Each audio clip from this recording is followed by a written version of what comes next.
Yeah, we're here in Mannheim in the Sevener Club, I think it would be in English. I think that's it, yeah, Sevener, yeah. 7 Up Club. Seven Up, seven something, Seven Dwarves. Yeah, you just played a great show. Thank you. But yeah, maybe you should introduce yourself to those who not know about the new wave of British heavy metal. Does anybody not know about the new wave of British heavy metal? 15-year-olds metal fans, maybe? Okay, fine. Hi, folks in Internet TV land.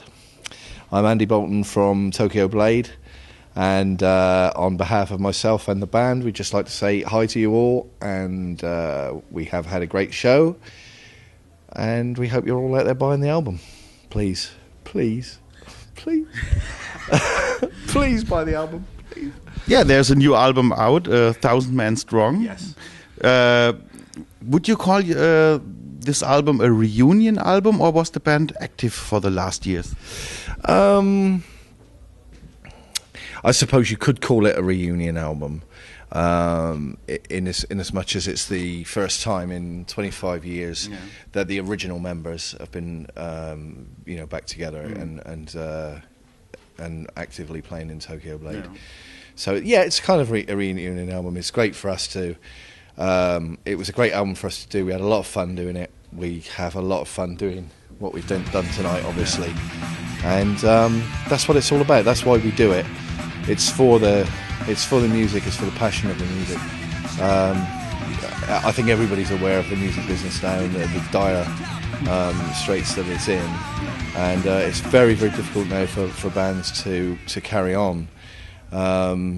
There's so little money out there, for album sales and things, but so I would urge, all the metal fans out there that are listening, if you don't like Tokyo Blade, go and support heavy metal. If you're, whatever band you're into, whatever you want to do, just get out there and support the bands as much as you possibly can, because we don't really want this music to die. It's been going for years and years now, and we've all been struggling against the mainstream crap and the X Factor shit and and Tokyo Hotel.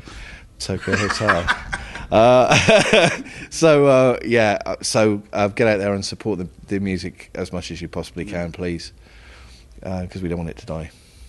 Yeah, some of the young metalheads now glorify the 80s. So when you think back with your record deal with Power Station Records and all this stuff, would you say that it was that much better than today? We didn't get any money then either. I think the record company made quite a lot. We didn't get anything. So, what can I tell you? Really, if it was a normal business, if we were normal businessmen, we would not be doing this now. No. There's no way we would be doing this now. We do it because we love the music and we're passionate about what we do. We care about what we do. We care about the fans. And we really do. We do try our best for the fans. We really do. And that's it really. I think we're all surprised. Certainly the band are all surprised. At just how big the movement has become again for amongst the young kids for the 80s metal.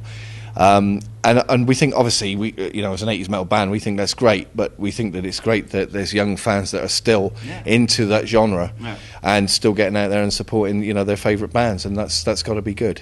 And they look even more like 80s, ourselves back then. For sure. Standing there looking out at the crowd and seeing all, sort of 18-year-old kids and 15-year-old kids with the denim and the patches, and it's great. I think it's great. I think it's wonderful. It's healthy, and it's fantastic. Yeah, it's fantastic. It's good. Nevertheless, your new album doesn't sound really old-fashioned. I would say it's a mix between what you did with Tokyo Blade in the early days with a more recent sound.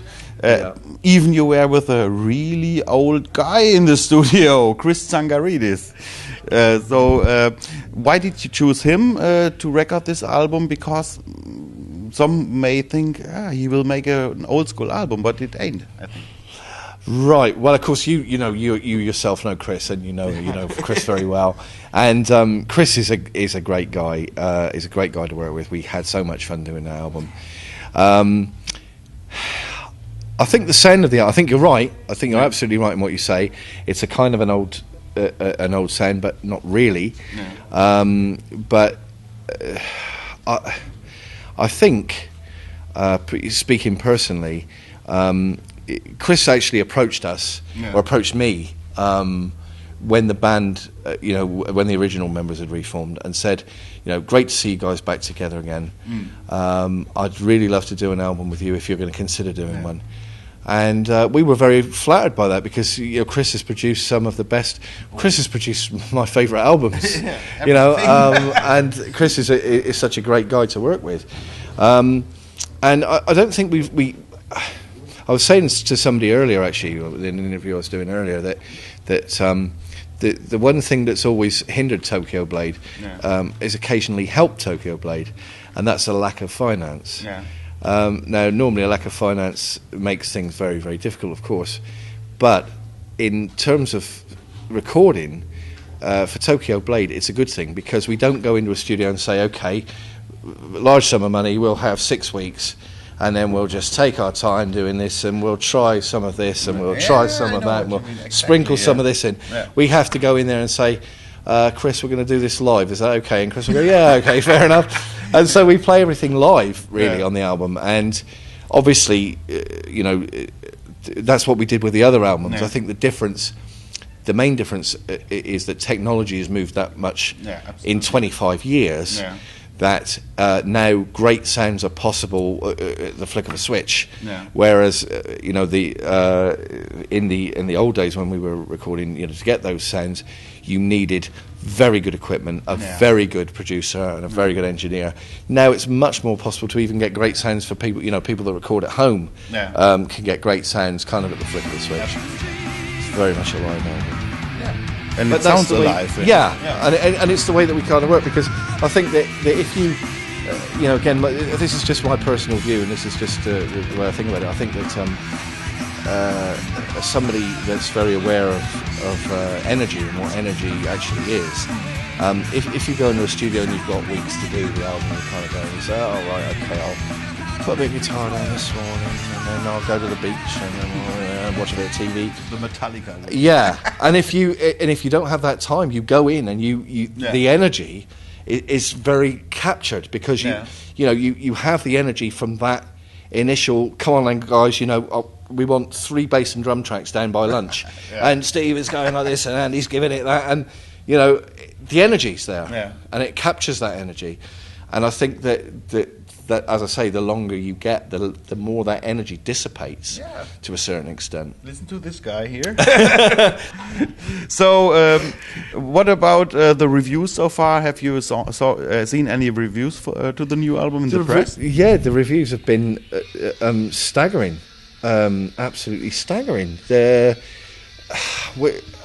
have to say, we've been very humbled by the reviews, because when we initially, when the lineup got back together again, I think our remit, if anything, was to just maybe go and do a few gigs around Europe with the original lineup, and nothing more. And then the opportunity came to do the album, and we thought, well, yeah, why not? And I kind of had the album penned out, or most of it was written, and I sent the songs to Nick, and he put the vocal melodies on and did the lyrics, and sent it back, and we recorded it. And I think when we actually sat and listened to it, when Chris had kind of done had got everything together, and we got the tracks together, I think I remember we all kind of, because I was very ill at the time. I was suffering from a terrible illness at the time, which I'm happy to say, I'm free from now. But I was really suffering, and so my head wasn't really straight at all. I was tired, and I was falling asleep all the time as a result of this illness. And but yeah, I felt that we'd done something pretty good. I remember listening back to it with the lads and feeling quite pleased. And I felt that we'd done something good with this album, and I felt it was more of a return to the roots of Tokyo Blade, certainly. But when the reviews started coming in, they were just way better than we could have ever hoped for. And it's kind of a humbling thing, when that happens, because it's very touching, that people actually take the time to listen to it, and then pass judgment and say, well, this is a really great album. So for us, it's a fantastic thing. The new start of the band. The new start of the band, yeah, indeed. Like the Phoenix, really. And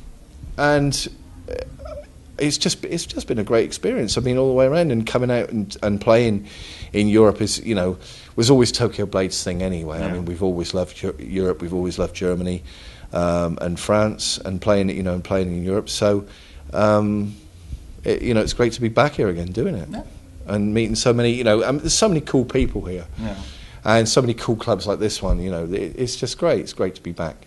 So everybody should check out the CD. Name the title again in a better English. The title of the CD is 1,000 Men Strong, and it's by Tokyo Blade, of course. And you should buy it in box loads. Buy one for everybody at Christmas, birthdays.